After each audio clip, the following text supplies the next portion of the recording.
Hello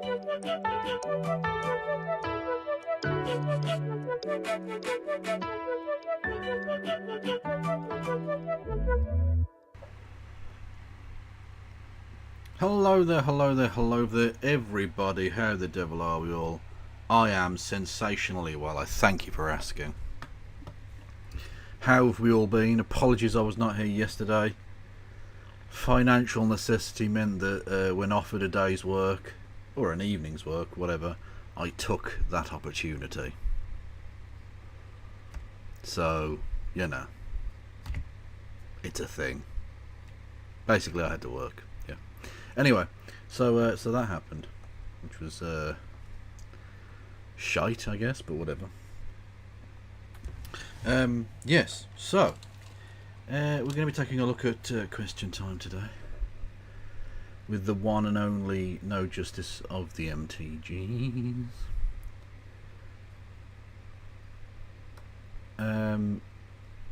Yeah, so stick around for that. I'm sure there'll be some Americano talk as well, if that's your thing. I don't know if there's going to be a question about America. It's possible. I don't fucking know. But very possibly not. I have no fucking clue. You know. Why is it not on live already? God damn you. I can hear him. What? He is not mute now. Was I mute? Was I mute? At all? Oh good, Helena means I can watch a stream that isn't 20 seconds behind. Phantom of Black, what difference does it make if I'm 20 seconds behind? Like, by all means, you can watch Helena, she has a better stream than mine, but people say this, and I don't understand what difference it makes to you.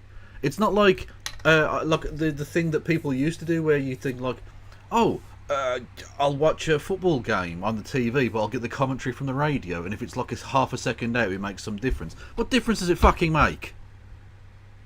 It's not a live TV show. It's not like anything.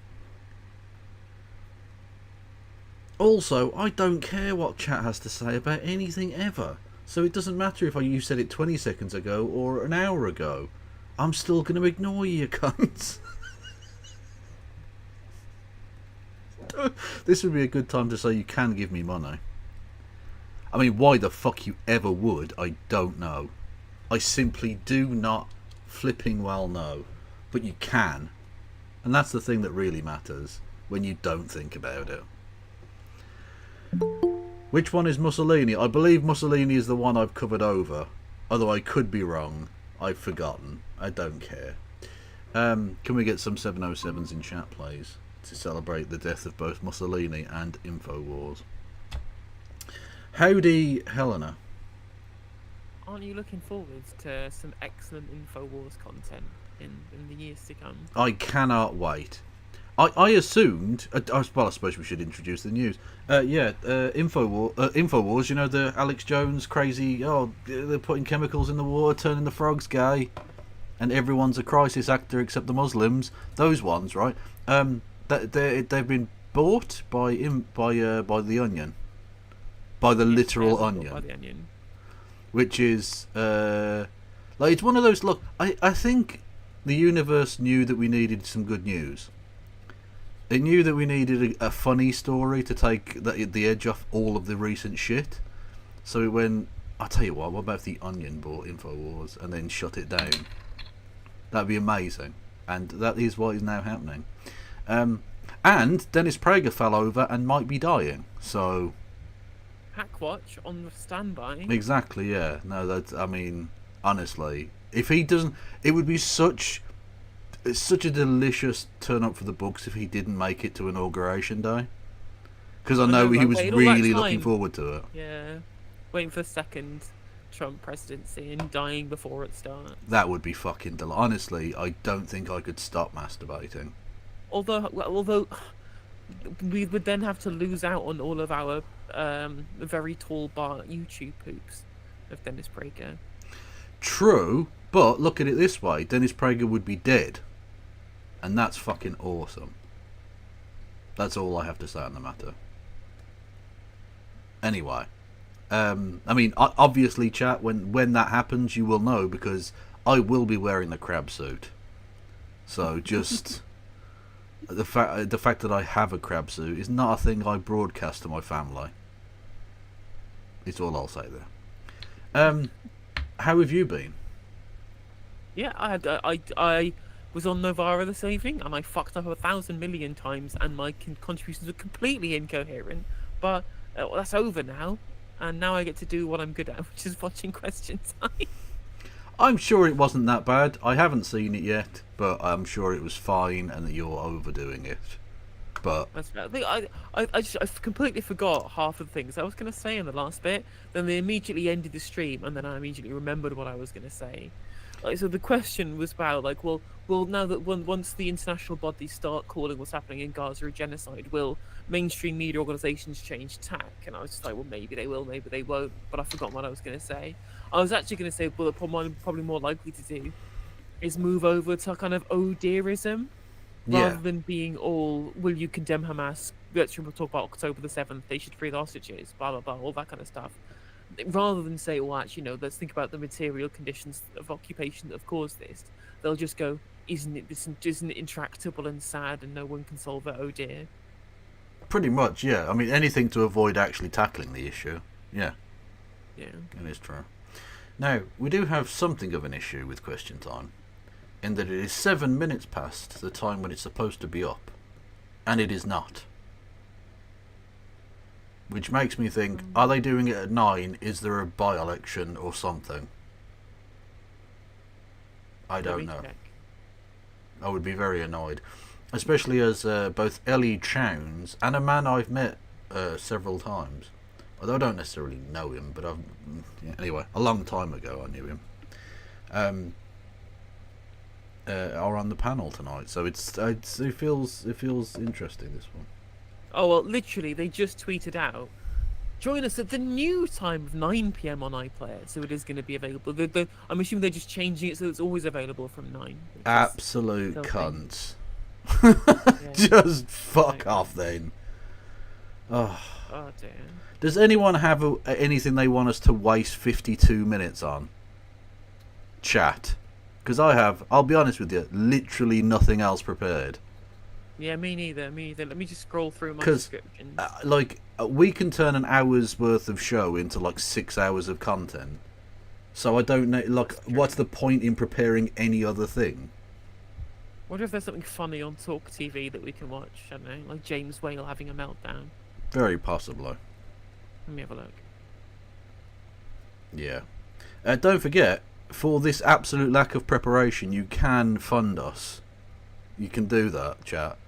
In the form of subscriptions on Twitch. Bits messages are available. You can give subs to the community. You can subscribe with Amazon Prime. If you're on YouTube, hello YouTube. You can become a member for as little or as much, indeed only for 99p. That is the only price you can pay for that. You can give membership to the community, and you can do super chats, which I will read out if they are very rude, and Helena will read out if they're not very rude. True. Although I'm not on YouTube at the moment, or I probably should have been. If we're going to start an hour early, I probably should have loaded up YouTube, shouldn't I? In fact, I'll tell you what, Twitch viewers, stick around. I'm just going to end the stream 1 second. Okay. And I'm going to restart it, but with YouTube as well. Ah. So I can build up an audience on YouTube. And then draw them over. Yeah. No, that's the way to do it. True. This, Kev. What is this? Okay, chat. God bless you. Right, Miss Hire, I love you dearly. A fellow Brummie, no less. But there is no way I'm watching a fucking Metatron video with Helena. That is slop for me and you, chat. When Helena is here, we watch, like, we've got to pretend to be proper human beings and not weird fucking gross freaks. Please. I know we're mutants. You know we're mutants. But in front of polite company, we've got to not be mutant-y. I'll tell you what we can watch. Something that I picked up this morning. So, remember how PMQs yesterday. Yes. I didn't watch it There on was stream, a- but I did watch it, yes. You see, there was a question by Kemi Badenoch about, isn't it terrible that some people might be working a 4-day week? And it's just like, well, clearly she is out of touch, right? Yeah. But this has Although, rolled over into today. thankfully, she didn't use the first 4 of her 6 questions this week on America. So that's nice. Like, she's changed up tack there to actually ask questions about the nation she is from and wants to be the head of government for. Indeed, indeed. But the 4-day week stuff has rolled over until. Oh, okay. So what's occurring then?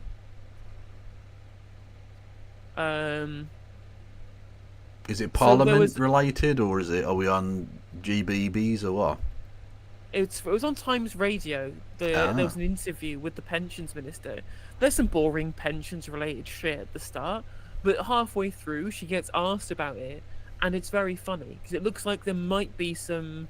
But I say right. I say there might be some altercations between ministers and the trade unions. And by altercations, I mean the unions will go, "What the fuck are you playing at?" And the ministers will go, "Shut up.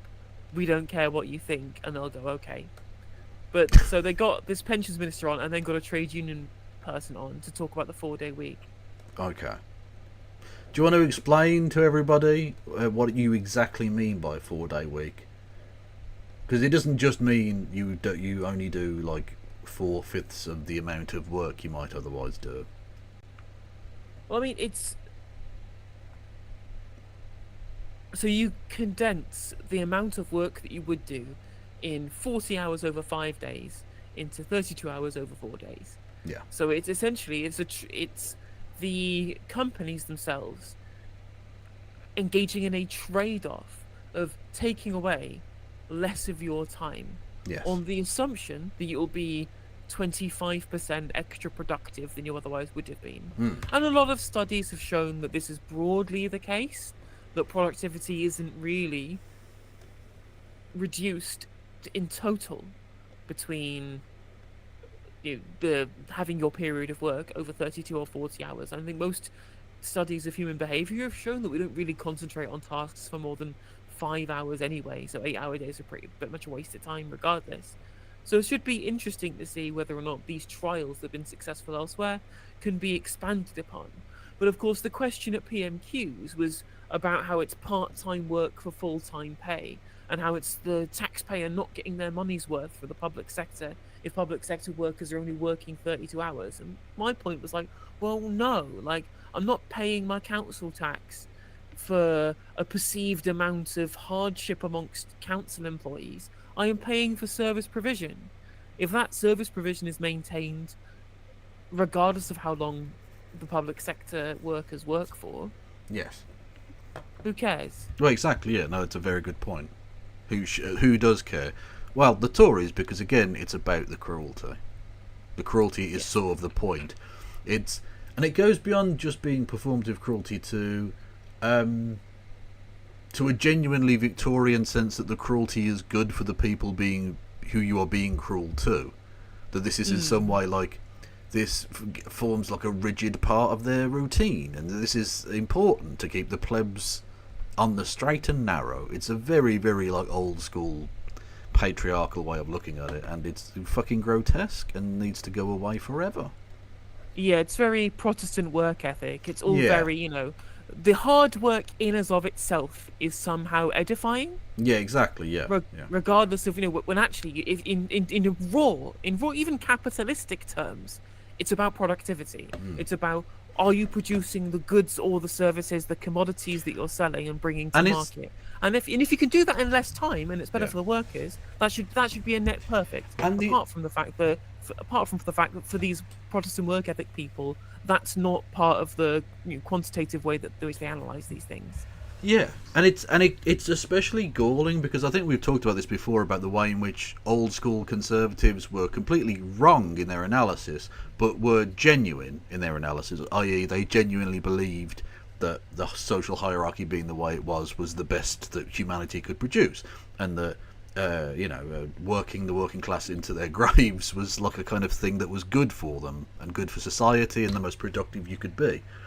But that exact same mindset is being sold to you by people who don't even think it's good for you. They actually just want the red line to go up. That's it. They are prepared to sacrifice your life, my life, and everyone listening to this' life to make the red line go up. It's nothing about for the betterment of society or the people in question. It's just making rich people even richer. Well, the thing is, it shows one of the internal contradictions of the power dynamics under capitalism, that there are plenty of capitalists who could potentially increase their output and their profits, which should be the central goal of any profit-seeking entity under capitalism, right? Maximizing value for shareholders, which they could do by reducing the hours of their workforce down. Yeah. If it does indeed increase productivity, which there is some evidence to show that it will. And they won't do that because that might be ceding ground to those on the other side of the bourgeois proletarian dichotomy. True. So did you send this as a time-stamped bit? No. No. So I have to scroll. Well, I'd say have to scroll like it's arduous. I click one button. Civil servants say they want a 4-day week. Well, they won't get one. Why not? Why not?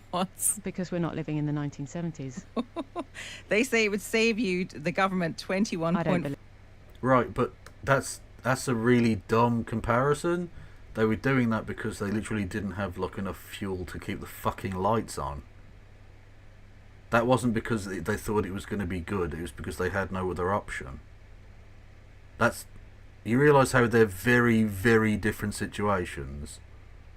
And that you saying that is disingenuous as fuck. Or are you just prepared to lie about everything? I don't know. I mean, it's a Labour politician. Of course they lie about everything. Well, that is true. That is true. I see that Wesley, good old Wesley, is breaking with his own government in not staying silent on the assisted dying question, trying to sway it unnecessarily on a matter that should be a matter of conscience and a free vote.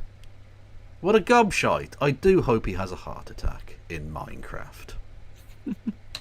£4 million a year. I'm giving you some very clear answers You here. certainly are. The government is announcing a big shake-up of pension funds today, consolidating lots of different funds and then using it to fund big infrastructure projects and the like. But will it work, and what difference will it make? Let's speak to Emma Reynolds, who's the Pensions Minister. Good morning to you. Good morning. I know that this has happened elsewhere, but I wonder if you can clarify for us, would the funds have to be invested in the UK only or not? Well, we're looking at that in the Like second we're skipping the random phase pensions of bit. the No, pensions investment review. And savers ultimately. We'll question about whether these funds would have to invest in the UK. Okay. And PLC more generally. Say. Well, look, I think the Chancellor said yesterday that we are not necessarily looking at mandating pension funds. Okay. Oh, for fuck's sake. Of businesses, which says that 2/3 of companies think that the budget makes Britain a less attractive place to invest. Okay, that could be interesting. Rain Newton-Smith from the Confederation of British Industry has specifically said, I don't see that there is a real plan for growth over the next 3 to 5 years. Well, if Have you considered? Yeah, go on, sorry. Have you considered couldn't give a fucking solitary shit what anybody from the Confederation of British Industry has to say about anything? Yeah. The only thing I'm interested in from those people is, are they very aerodynamic when we put them in the trebuchet? Because you've got to work out distance. You know what I mean? You don't want to embarrassingly not get them over the edge of the cliff. Do you know what I mean? That would be terrible. And under law, just like if the gallows would collapse when someone was being executed, you had to let them go. It was the will of God. So you've got to make sure you have streamlined projectiles. So actually, interesting. Solly in chat points out that the CBI said Brexit was a good idea. Well, of course they did, right? Is that if you're solely a British company serving a British market, protectionism is in your interest, because it means that it makes it harder for European businesses to come here and compete, or indeed businesses that trade in Britain with Europe or rely on European imports Yeah. to be able to sell on or to use as raw materials. It makes it harder for them to compete as well. Yeah, don't think that all capital or all people who own and use capital have the same exact interests. There are some things that suit some types of distributor, and there are some bits that are completely against it. Like you say, for an entirely internal business market, protectionism's amazing. That's lovely.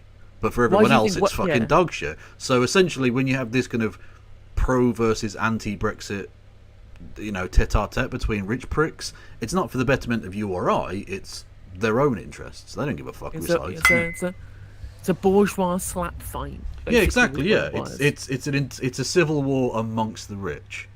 Exactly. It's like, why do you, is it any wonder that Weatherspoons specifically supported Brexit? So they have sweetheart deals with all the British breweries because they have a market monopoly. Well, and they don't want European beers coming in. Yeah.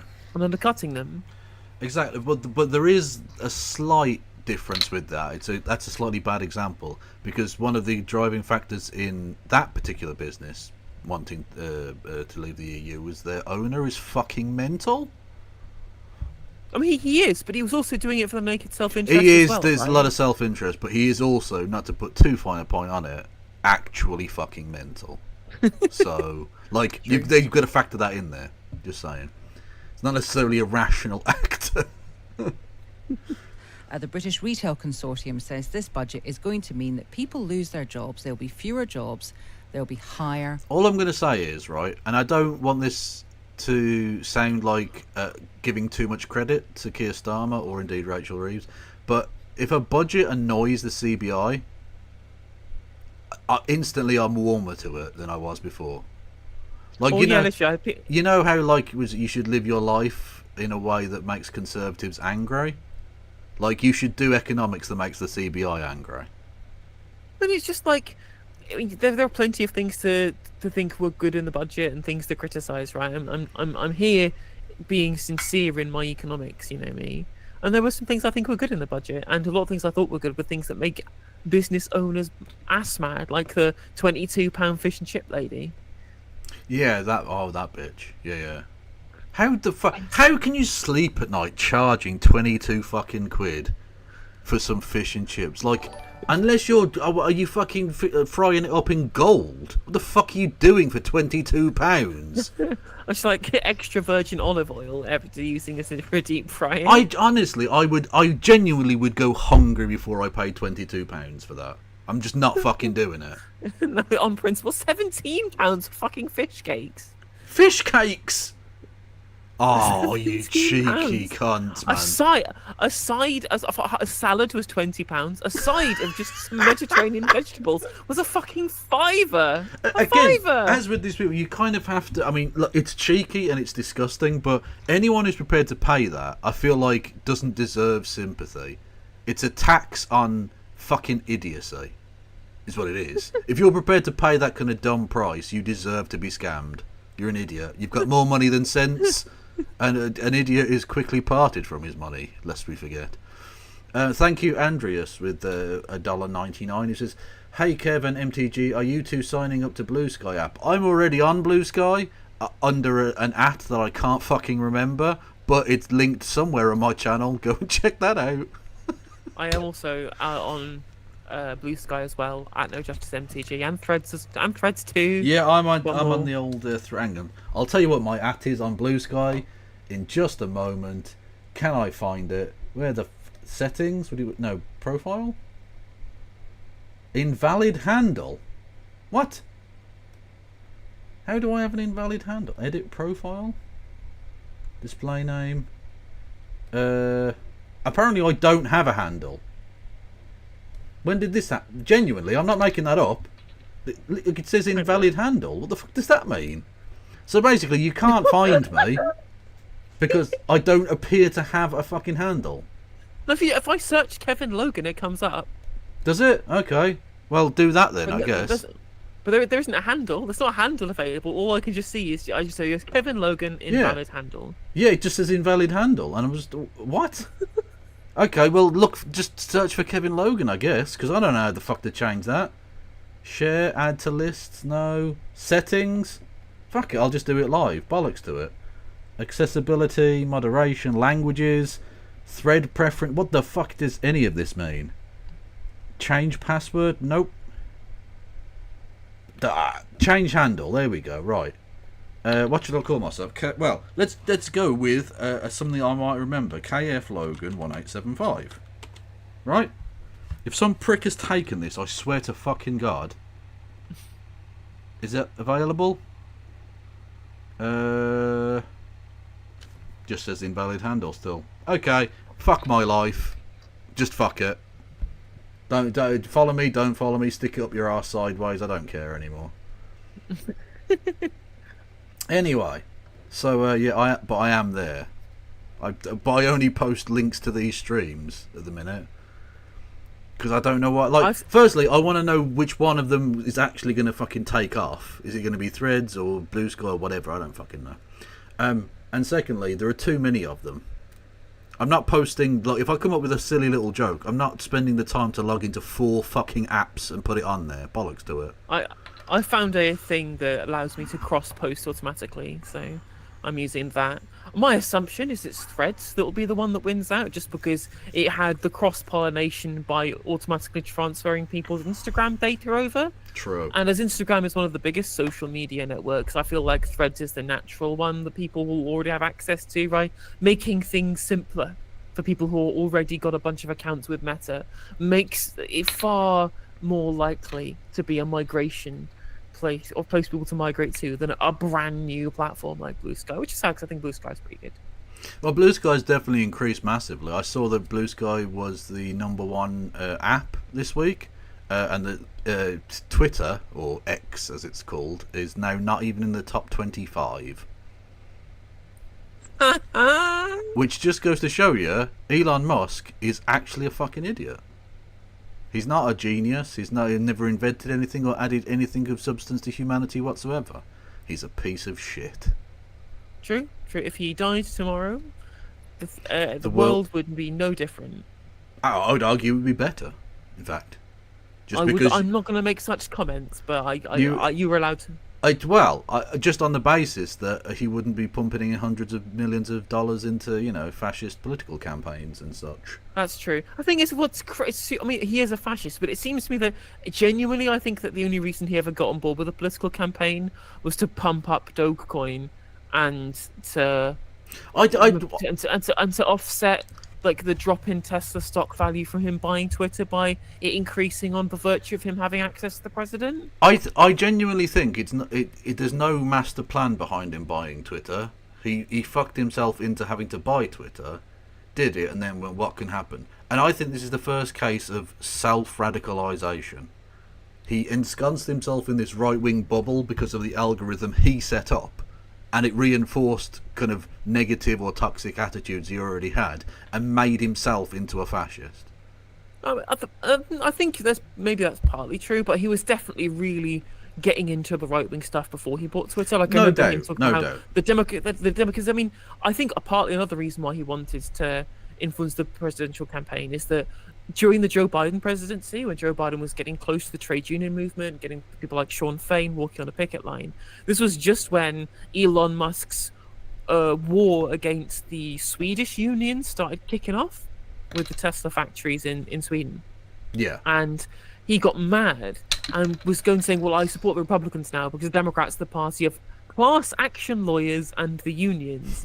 And I was just like, yeah, by class action lawyers, what he means is people taking him to court over dodgy business practices. Of the illegal shit he does all the time, yes. Yeah, so I'm just like, well, yeah, the reason I think his reason for joining the Republicans initially was the fact that he didn't want there to be, any political movement in the United States that was close to the labor movement, even though that's basically only kind of superficially in the case of the Democratic Party. And regardless, even a tiny bit of union politics was enough for Elon Musk to go full Nazi, which he's done by contact with the Republicans.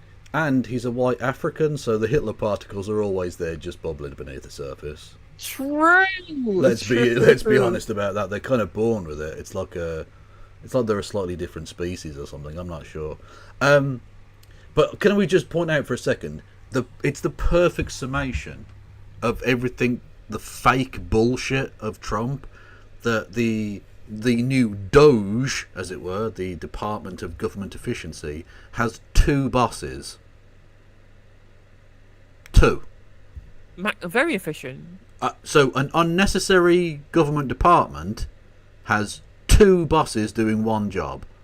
Honestly, it's the perfect summation of Trump's fake populism and lack of understanding how anything actually works. I mean, clearly he does have an understanding of how things work, in that he's got fucking Matt Gaetz as the Attorney General.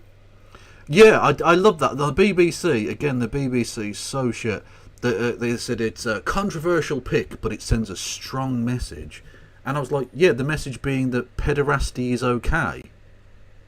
That's the strong message it sends. It's actually, you can drug, rape, and traffic children, and then become head lawyer Allegedly. for the country. Allegedly. He can sue me. You know what? You can cover your ass. I'm going in fucking bareback on this, right? He is guilty of that, and he can fucking sue me if he doesn't like it. Cunt. It's honestly the fact that the House of Representatives Standards Committee that he was going to go, but he was a week away from having to stand before the committee on House of Representative Standards, and then immediately gets appointed to the fucking DOJ, and then steps down from the House of Reps immediately as soon as it's announced. Well, fucking... what's that? Don't have to go in front of the Standards Committee anymore. Oh no, crazy talk. Although, interestingly, that does potentially give up the majority that the GOP had in the House, but anyway, that's by the by. What was I going to say? Yeah, McCarthy, the former Speaker of the House, literally put it out there that, and he didn't mention him by name, but let's be entirely honest, we know exactly who he's referring to, said the only reason he was no longer Speaker is because one of the leading GOP members was bullying him about dropping an ethics complaint against them. So literally, he knows he's guilty, McCarthy knows he's guilty, they all know he's guilty of, again, just to put it out there, drugging, raping and trafficking a child. He's now going to be the head lawyer for the US government. And people wonder why women don't come forward. But it's just like, also the thing is, even if none of this happened, right? Again, there are just allegations, whatever. Like the evidence, whatever. We can talk about that later, right? But let's assume it didn't happen. He is as innocent as he claims to be, right? But then again, the line is always, oh, well, fake allegations of sexual impropriety can damage a man's career. And here we have multiple people with credible accusations of either sexual assault or sex trafficking in the incredibly high positions of government in the United States, the most powerful country in the world. You can fuck off. Yeah. Trying to tell me that the accusations of sexual impropriety damage a man's career, because that's bollocks. Honestly, there are going to be more rapists in his cabinet than there are in most fucking jails. Considering the amount of people that there have been high up in American government who've had accusations of sexual impropriety made against them, the fact that we seem to have more in this one cabinet than there have been in total in government at all just shows you how fucking ridiculous this all is. And again, firstly, pedocon theory, absolutely flawless, as always, 100%. It's batting 1,000, to use a baseball analogy. And the old adage of every accusation is a confession, with conservatives, is absolutely true. It's the transoids, it's the groomers, it's the drag queen groomerinos. And actually, no, it's Elon Musk and Donald Trump, both of whom have tried to pay off people they sexually assaulted with horses. That's a thing that happened. Multiple horse-related payoff incidents. Matt Gaetz, various other people. I think I'm right in saying 4 associates of Jeffrey Epstein, which, again, Elon... when he told Tucker Carlson before the election that the Trump presidency would definitely reveal the flight logs and all the guest list for Jeffrey Epstein. And I'm like, nah, you have the right not to incriminate yourself under American law, so why would they release it? That's just the entirety of his cabinet pleading the fifth by keeping that quiet, I think, isn't it? Fuck me. Absolutely tragic shit. But the one saving grace is... I give Elon Musk less than 12 months. 12 months, I think, is the absolute tops he lasts in that government, because they're both annoying pricks who both are anti-human, unlikable, unsociable, grumpy cunts who are incompetent. Unhuman. But Richard Dawkins said that he cares Oh, for the world yeah. and all the people in it.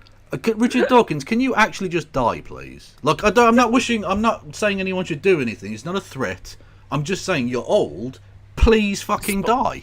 Spontaneously combust. Please, just you're old enough now that natural causes can take you. Like, if you heard that Richard Dawkins had died, you wouldn't go, "Oh my god, that's no age." Jesus, I wasn't expecting that. No, like, just fucking keel over, will ya? You fucking pointless little cunt. Honestly, I've grown to despise that man with a passion. Everything he says is wrong. Everything. He's just genuinely repulsive individual. Repulsive. It is funny though. Do you see Elon Musk calling himself the first buddy? And I'm like, oh mate, you're you're so just divorced. you're like the friend that everybody hated at school. That always tried to hang around with the kids who didn't like him. It just, when it goes to show you, right? It doesn't matter how much money you have, you're always going to be unlikable, Elon. You know, People are sick. People are sick of you at Mar-a-Lago. Even when you pay for the party, people don't want you there. Do you know who he is? Do you know who Elon Musk is? He's Steve Stifler. That's who he is. He is Steve Stifler. Yeah, no, he is. That's a fucking good analogy. Yes. Literally paid for the party, and no one wants him to be there. No one wants him there. And literally, oh god, he was on like fucking phone calls with various world leaders at Mar-a-Lago, including fucking Zelensky. And I'm just like, there's a non-zero chance that he raised Peanut the squirrel during that conversation, right?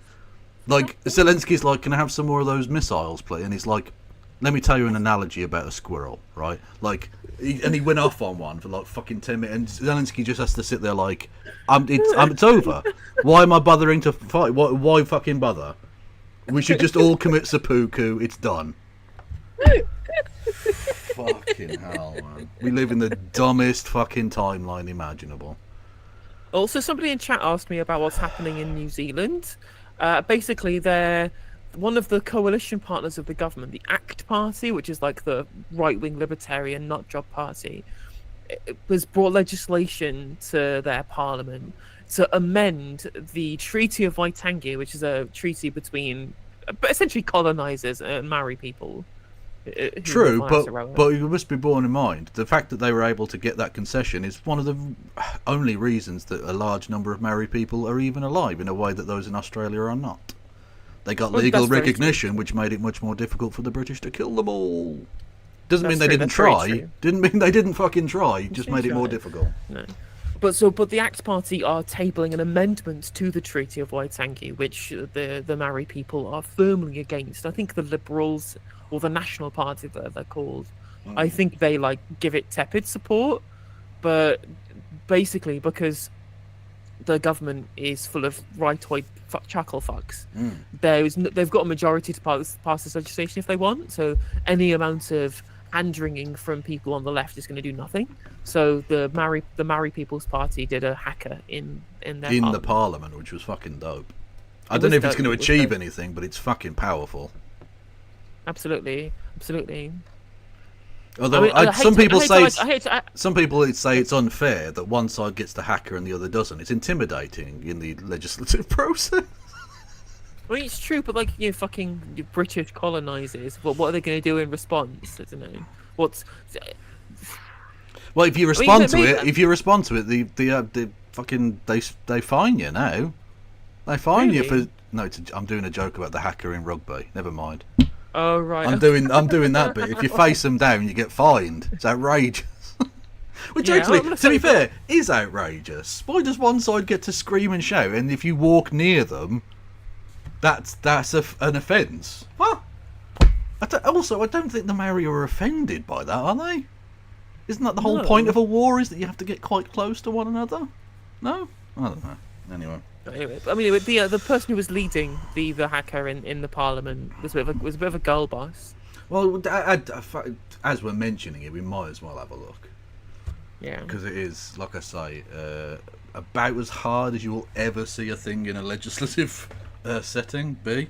Apart from when they have those mass brawls in Taiwan and shit. Also, on the subject of Maori people, I watched Gojira at the arena in Nottingham. Right. And one of the support bands was a band called Alien Weaponry. Sit down. And they're like a Maori language heavy metal band, and they were sick. They were really good. Okay, firstly, I hadn't seen this bit of it. Why is Mr. Creosote the fucking Speaker of the New Zealand Parliament? What the fuck is going on there? Oh dear. I apologise. I did not know we had a racist in the... Like, what the fuck is this? Jesus Christ. We're in the middle of a vote. The ayes have it. First, a party vote's been called for. Mr. Speaker. A party vote has been called for. There's a process here. Pāti Māori. E ono ngā pōti e whakahe. Kawana! No, don't. Whakakamanu whiriti a koe. Fucking pipes. Jesus. Yes, they get there's loads of people in the gallery do it as well. Yeah, It's she's sick. got some fucking lungs on her. Oh.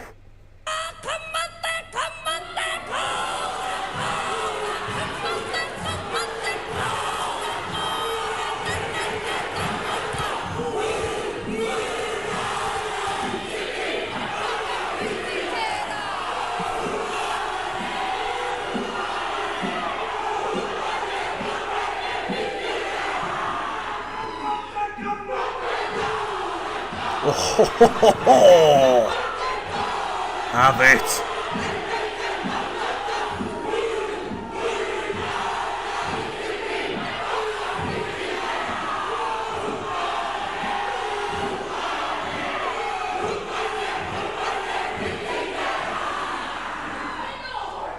The House is suspended until the ringing of the bells. The gallery is to be cleared.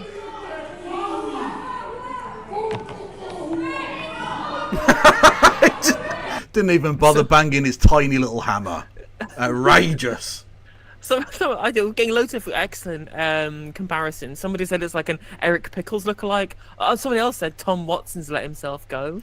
I had a fucking old school one. They cloned Cyril Smith.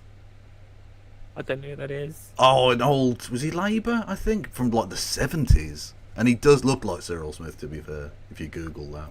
It's a reference for the kids. Yeah, absolutely belting work. I don't know if it's going to make the blindest bit of fucking difference for him, but... You know what?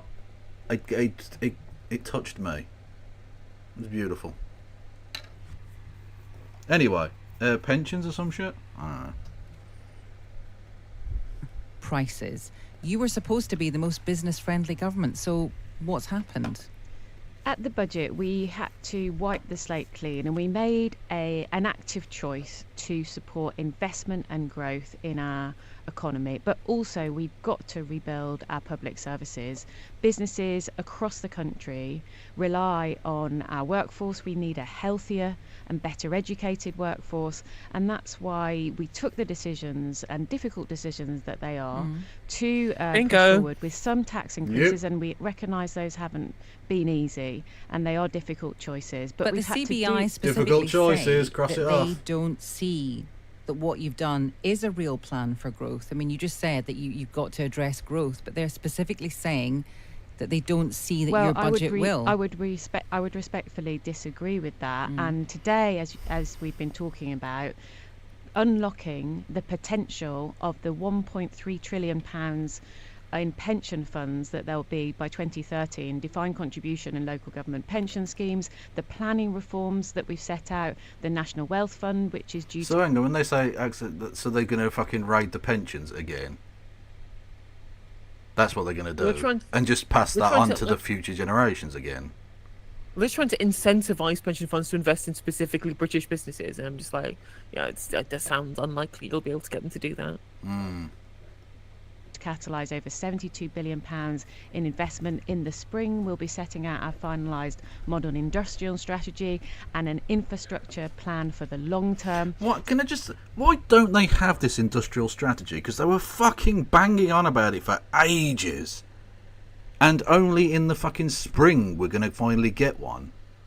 Why Well, don't you they- have something ready to fucking go now? Well, you've had Okay, you fucking have years. 4 years. Yeah, 4 years in opposition to be able to do. Because surely it should be simple. It should be simple. It's just like, we will invest in clean energy, this area, this area. We will try and increase this manufacturing of these critical industries. Like, it's not difficult to understand what our economy is missing. Yeah, absolutely. But we're just gonna have to go through 5 layers of consultations with friends from the private sector or whatever. Yeah. Their task force. A Quango's got to go through the Quangos, clearly. True. Thank you, Some Random Geek, for resubscribing. 46 months. Seek help. Is all I can say. So not everything came in the budget.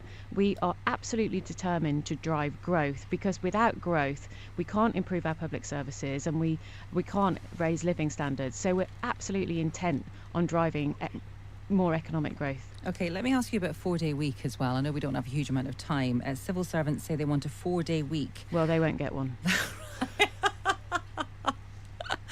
Why not? Why not? Because we're not living in the 1970s. They say it would save you, the government, I don't believe £21.4 them. million a year. I'm giving you some very clear answers You here. certainly are. I'm quite taken aback. Wish you'd given me as clear answers when I I'm was sure talking you don't about work the a budget. 4-day week, do you? I do work a 4-day Oh, week. do you? Oh, I well, good for you. Well, I'm afraid I do. But that's Hang on a only minute, because of the hang way on a this minute. radio station is. It's just, I mean, it does show a lot of how what's frustrating about the current 4-day week discussion is that loads of people who work in the tech sector, they're already on 4-day weeks.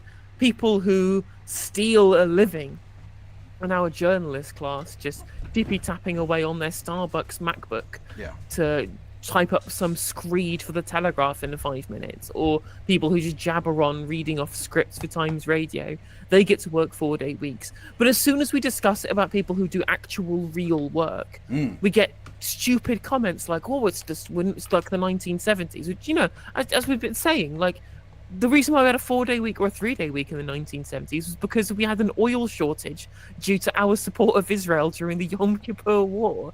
There's nothing to do with a desire to want to improve the conditions of working people. Yeah, yeah. And also, of course, not that they necessarily don't work when they're back in their constituencies, but it is rather galling to see people who go home on Thursday afternoons telling us that 4-day week is an outrage. Well, stay in London for Friday, then you cunt. Fucking hell. Exactly. It's really silly. It is really silly. And on top of that as well, like, Labour Beyond Cities pointed this out, reacting to this radio interview and saying, well, hang on a minute. Most of the people who are currently in high positions in the Labour Party, they've not done real jobs. They've been political consultants or worked in comms, or they've been party staffers or whatever. They've worked for Labour HQ, right? Or they're None a of them have had- partner of someone. Yeah. Oh, yeah, exactly. Or they're Wes Streeting's boyfriend, or they are Sue Someone's Gray's son. Yeah.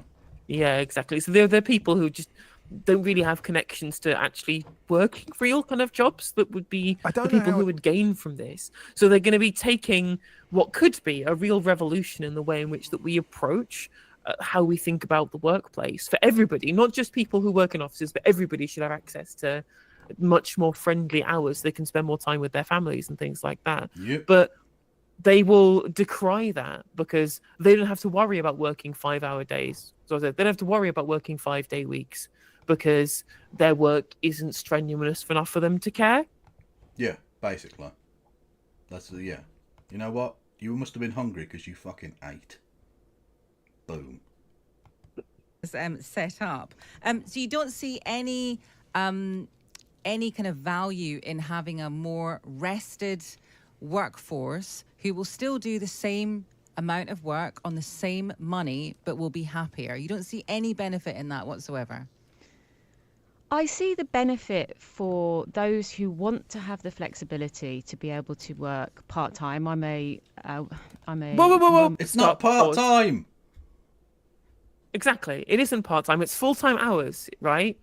Except what counts as full-time has been reduced. We are asking for a reduction in what counts as full-time hours down to 32 hours a week, but with the assumption that you would still do the same amount of work in that time period, right? Because, of course, you would be extra productive. The studies have shown that these 4-day weeks, we do 32 hours rather than 40 hours, lead to increased overall productivity. So you get the same amount of service provision without having to, get people's noses on the grindstone for 5 days when you don't need to do that if you can still produce the same amount of work in the short amount of time. Yeah. Of 2 young children, and sometimes I wish that I worked part-time, but I don't think as a whole. Well, given your performance here, I'd be more than happy for you to not work at all. Please leave Parliament, you sack of shite. You could just replace you with somebody who A robot? No, just a robot. Just let a robot do it. A robot can lie to me. To be fair, you could probably replace every single minister in the Labour government with fucking ChatGPT. Just load it up with a bunch of Morgan McSweeney dictats, and there you go. Well, all you need is fix the foundations and £22 billion black hole. Difficult decisions. That's all you need. Smash the criminal gangs. Fix the foundations. Chat MPT, yeah, very true, very true. Nice. Did you see Prime Minister's questions, where every Labour question was just them reading off a script of something they've been handed by Morgan McSweeney beforehand to attack the opposition with? Which, to be fair, is not like a new thing. They've always sort of done this, haven't they? But usually it'd be like a quarter of the governing benches would have like some sort of pat stupid question, and often because the Prime Minister doesn't necessarily know what's coming up, they're embarrassed by some of it. I remember Tony Blair cringing on 1 or 2 occasions at some of the fawning nonsense. But it's not new, but it shows you the high quality candidates they have, that they can't even pretend that it's a real question they want to ask on behalf of their constituents, and B, that's the only kind of question that Labour ask the Prime Minister now, which just makes an even bigger mockery of the joke that is Prime Minister's questions. Because they're not asking them fucking questions. Exactly. You're wasting everyone's fucking time. Yeah, it was embarrassing. It was genuinely embarrassing to watch. And I'm sure they were embarrassed doing it. Literally, I remember I very specifically spotted someone asking a question about smashing the criminal gangs using all of the loaded language that we've got drilled into our political representatives, again, handed down from the Starmer Politburo. And she honestly looked embarrassed to be there. True, but once you've voted to keep the 2-child benefit cap and to freeze pensioners, do you have any self-respect left? I mean, that's true, basically, yeah. You know what I mean? I don't know that you can debase yourself more than you already have. It's a bit late to grow a conscience now, I think. All that civil servants, as a general rule, should work 4 days rather than 5. Okay, well, they've got their answer. Let's speak to Fran Heathcote, who's the General Secretary of the Public and Commercial Services Union, calling for these measures. Good morning to you, Fran. Morning. Right, you heard Emma Reynolds there say it's not going to happen. Keir Starmer said it's fantasy. We had Kevin Hollinrake on for the Conservatives 5 minutes ago. He said it's bonkers. Wow, absolute lockstep between the 2 supposedly antagonistic political parties at Westminster. Well, I never. And also, you'll notice that all 3 of those people never done a real fucking job in their lives. Of course not. None of them have. Not at all. I mean, outside of the occasional one, I don't know, Prescott used to work on the fucking boats. There were one or two slipped through the net. Angela Rayner was a carer, and Nadine Dorries and Maria Caulfield were both nurses. Yeah, there's some nurses, yeah. I think it's Dr. Rosina Alencar is a genuinely good emergency doctor, and she was fucking kicked off the front bench when they got rid of the shadow position for mental health and has never been put on, despite the fact there is literally a department for health. And who do we have working in the department for health? Wes Streeting, right, just paid off by private healthcare. Karen Smith, who follows every single turf account on Twitter. None of these people are medical experts, yet we have an actual doctor on the government benches, sitting on the back benches, doing nothing, not actually contributing, when she is the person who knows. But do you know why she doesn't get considered for the front bench? Because she criticised Wes Streeting and the Starmer Politburo for their stupid private sector healthcare plan. Because she knows what she's talking about and they don't. What's the punishment for speaking out against God King Streeting? Instantly relegated to a position of irrelevance. 500 fucking votes. 500 fucking votes. I think Rosina Alencar has been pretty outspoken about Gaza as well. So there you go. Oh, anti-Semite, nice, good. Yeah, literally all of the things that would instantly disqualify you from ever having any influence in the Labour Party, despite being an excellent MP and doctor. But, people who do real jobs, they're not allowed in the fucking cabinet. You're either a lawyer or a member of the permanent political class. That's it. Yeah. Were you expecting that reaction? Well, it's a bit disappointing, but it's not altogether surprising. I mean, Emma's right. We're not living in the 1970s. We're living in the 2020s. The world of work has changed significantly. Yeah, we know we're not living in the 1970s because the Labour Party used to be vaguely socialist. True. And more progressive employers are looking at different ways of working. I mean, these were all the arguments. Let's think back. These are all the arguments that were made about people having a weekend many years ago, and people being able to work part-time. And, whether Emma likes it or not, there are many different ways of working now. Scottish government have trialled it successfully. And in areas where it has been trialled, all the evidence shows that productivity has gone up, and that in fact it's been better for people's mental health and well-being. Now, of course, you have to balance that with the needs of the business, but as I say, all the statistical evidence is positive, and all we're asking is that there's an adult conversation about trialling it in an area, so in our case, DEFRA, where there's been some really compelling evidence put forward. It was a meeting set up between the trade unions and the employer. And considering they're going to tax all the farms into closing, you won't need to work 5 days if you work at DEFRA because there's not going to be any fucking farmers left. So True. They've all been replaced by people there trying to dodge inheritance tax, although no, they won't be anymore. So I guess it would be bought up by a bunch of big agriculture companies. just agriculture companies and robots. Can True, AI pick crops?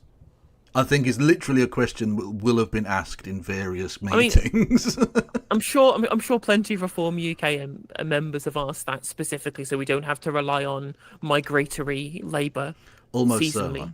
But Yeah. if what reforms show is that vegetables can become MPs. So Also very true. Also very true. Interesting enough that this trade union representative here says, "Oh, we need to have an adult conversation about new ways of working." Well, unfortunately, the adults are the ones who are in the room now, and so True. they're allowed to say stupid shit like we're not going back to the 1970s for a completely different reason for a shorter work week, whilst also lying about the relationship between the changing of the world of work and whether or not it's part-time or full-time hours when you do a 4-day work week, which she just lied about and said nonsense about. That's the adult way of having this discussion. true. To discuss how it might work, to look together at what the potential pitfalls are, what the barriers are, and how they can work together to see if it can be introduced. Now, nobody's naive about it. Nobody assumes it's just going to happen overnight. But I think, post-pandemic, things have changed, Right. and there are lots of ways of working. Well, what would it entail then? Because some people say that, actually, if you want to have a better work-life balance, fine, go from 5 days to 4, but your 4 days are going to have to be perhaps longer. So if you were working, I don't know, 32 hours or whatever, you still got to do your 32 hours. But you're not saying that they're going to work longer days on the 4 days. No, that's a compressed hours arrangement, which is already available to many people in many different organisations. So you want them to work for less time on the same money? Yeah, absolutely. And as I say, the evidence of where that's been trialled has. Wow, what a crazy notion. Well, I Literally, wonder where you live and how comfortable you are, bitch.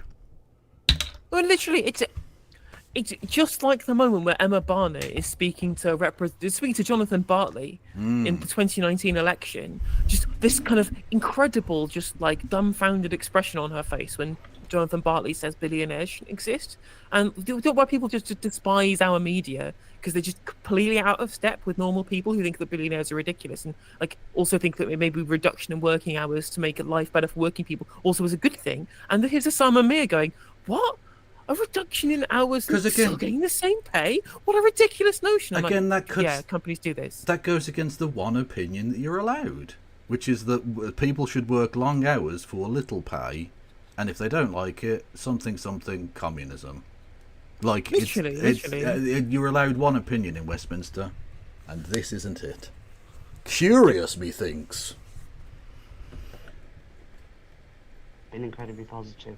it hasn't led, as one might assume, to a loss of productivity. In fact, it's increased it significantly. So, it's the government's own statisticians that have provided the data, and the data they have provided shows, 21.5 increase in million pounds increase, sickness absence dropping by 65%. That's the equivalent, 328 more staff a year. It's something that can be done. So it's not that people are more productive, it's that they're just not off sick as much. You are the stupidest human being I've ever heard. Ever. Oh, my fucking brain. My brain is going to explode. Is somebody at home sick, more or less productive work-wise than somebody who isn't? Please. Apologies for the complicated fucking explanation here, but someone who is at death's door maybe doesn't get quite so much done as someone who can fucking walk and talk and go out into the world. I mean, clearly, no. I'm mad. I must be going fucking insane. Even then, even on top of the fact that it reduces sickness, it also just makes people more productive anyway. Yeah, exactly. If someone's in agony, but they struggle into work, probably not going to get as much done as if they can actually, focus without, crippling backache. Yeah, these fucking people. Again, you can tell she's never done a proper day's work in her fucking life. She already admitted she does 4 days a week, fucking sneering at people. Oh, you think we should make poor people not sick? You're an idiot. You don't understand economics at all. Oh, I fucking despise these people, man. They're such dumb cunts as well. And these are the people that run the place. No wonder we're a shithole. These dickheads write fucking policy. Oh, sorry. I need to be less. I'll keep saying to myself, you need to be less negative, and then I just run into this, and I just feel like burning the entire world to the ground. The thing is that somebody in chat said, "Oh well, evidence-led policy didn't last long." And that's a really good point. How they keep banging on about, well, we're not ideological, we're just pragmatic in what delivers the best for constituents. I'm like, well, clearly that's wrong, because you've been given explicit data showing a reduction in turnover and sickness absence and an overall increase in productivity, so that you're getting more out of a happier workforce. And you're looking at this data and gone, but this doesn't fit into my ideology, so I'm not going to do it. Yeah. You're literally not. You're doing the opposite of evidence-based policy. You're doing vibes-based policy. This is not the adults in the room. I'm sorry to say. Well, unfortunately it is, but the adults, it turns out, are brain injury adults or something. I don't know. Just shit, incompetent adults. Brilliant. No, it's a combination. I mean, the evidence is that people are more productive. I mean, staff turnover, for example, in areas where it was trialled, dropped by 57%. So that's the equivalent, But how's that productivity? Surely they're just as productive if they don't go to work anymore as if they do go to work, actually. So it's fine. What does the word productivity even fucking mean? But that 21.4 million I talked about is the equivalent of DEFRA's Northumbria flood defence budget. So there are real savings to be made here. I have to say that. Okay, but do we need to even stop Northumbria getting flooded when you think about it? That seems like government overreach. Just let it go. Nanny state. Exactly. The woke want you to believe we shouldn't just flood random bits of the country, and I reckon we need to teach them a lesson. God, you can't just let whole counties of the country go underwater anymore because of woke. Because of the woke mind virus. Yeah. Most people, I mean, maybe civil servants are very specific. Look, if we look at it this way: if we'd let the woke make the decisions, Doggerland wouldn't have been flooded, and we'd have still been attached to the fucking continent. Exactly. Think about it that way. The original Brexit. A breed of people, because a lot of people feel that they have. That they have kind of very safe jobs, they have huge pensions, and then they're going to, work less for the same money. There's not a huge amount of support coming in from people listening to this programme. Yeah, because you work for the Times Radio. Like, I don't give a fuck. Yeah, your people who listen to you are probably idiots, mostly. I mean, also, they like, listen to you go like, oh, it doesn't matter if they're sick. What does productivity even mean? And they still listen. So, like, you know, I don't care. I think is if you're at home in your private sector job, for example, going, well, I don't get a 4-day work week. Public sector workers have it so good. And I'm like, yeah, maybe if you joined a union like the public sector workers do, you'd have better working conditions in your workplace, mate. Maybe if you were collectively bargaining for better paying conditions, you'd have better paying conditions. But you've not done that. You've said, hello, Mr. Boss, hello, Mr. or Mrs. or Ms. or Mux. Business owner. Exactly. Yeah, exactly. Hello, business owner. Would you like to take out your cock and fuck me? Like, that's what you've done. You've just bent over and presented your anus to get fucked by your boss because you've not even bothered, like, applying the lubricant of trade union membership. Yeah, they're gonna fuck you either way, but at least lube up with some union rights. Yeah, absolutely. Exactly. You've played your fucking hand. You've played yourself. Congratulations. Yeah. Again, those are myths that are peddled by the media around civil servants and gold-plated pensions. And the reality is that tens of thousands of our members earn the national minimum wage because of years of pay restraint in the civil service. They don't have gold-plated pensions. They're very, very modest pensions, but it's quite a popular thing to spread that myth about the lives of civil servants. As I say, this has been trialled in many, many organisations very successfully. We're not asking for it to suddenly be brought in across the whole of the civil service tomorrow. We're asking for it to be trialled in one specific area, as it has been successfully by Scottish Government with devolved powers, and for the government to look at it. So, you know, Emma's right, we're not in the 1970s, we're in the 2020s, and we would hope there'd be a more progressive attitude towards different ways of working. As I say, the arguments that she came out with this morning are similar to those when the trade unions first, you know, introduced the weekend. Okay. Now, it's True. literally Literally true. isn't it? Well, I remember. I'm old enough to remember, dear friends, because I'm so fucking ancient. When the minimum wage was first introduced, it was going to destroy the economy. It's outrageous. How dare you infringe upon free business enterprise and blah blah blah blah blah. And actually, it was fine. It didn't destroy the economy. It was actually a positive boon, because poor people had some money to spend in the economy, and it circles round. It's, you know, it's quite good like that. They'll do this for everything. Every advance the working class has ever fucking made was going to destroy the world. It's almost Exactly, as if exactly. they're looking after their own material interests, the rich.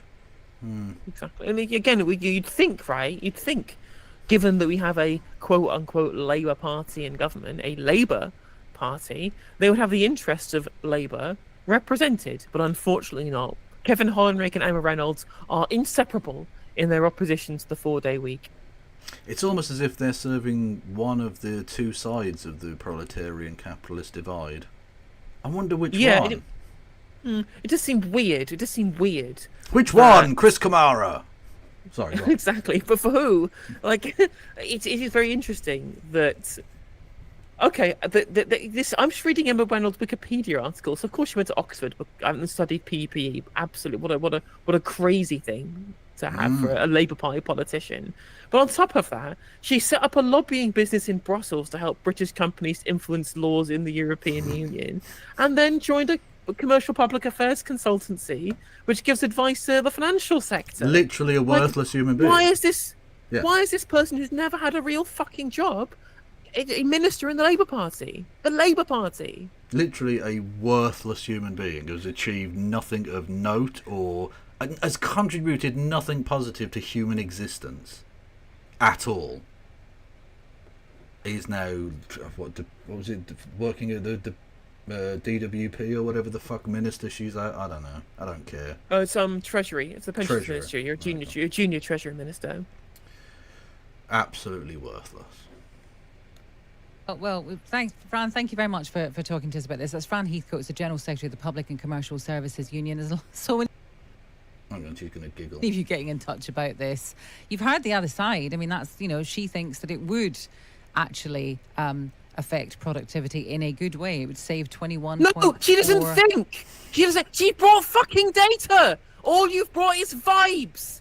Oh my god, I fucking hate that this is the world that we live in, where we have a debate between two sides of a discussion. One side brings fucking detailed statistics on peer-reviewed studies that have been done to prove a certain side of their argument, and the other side goes, lol, no you, I reckon, and we treat this like it's a normal discussion, as if these positions have equal weight. Oh, sound off in the comments, interesting debate going on. No, there isn't a debate. One side came with, well, this isn't the 1970s, and the other one said, this is the government's own data showing that it increases productivity, reduces turnover and overall sickness.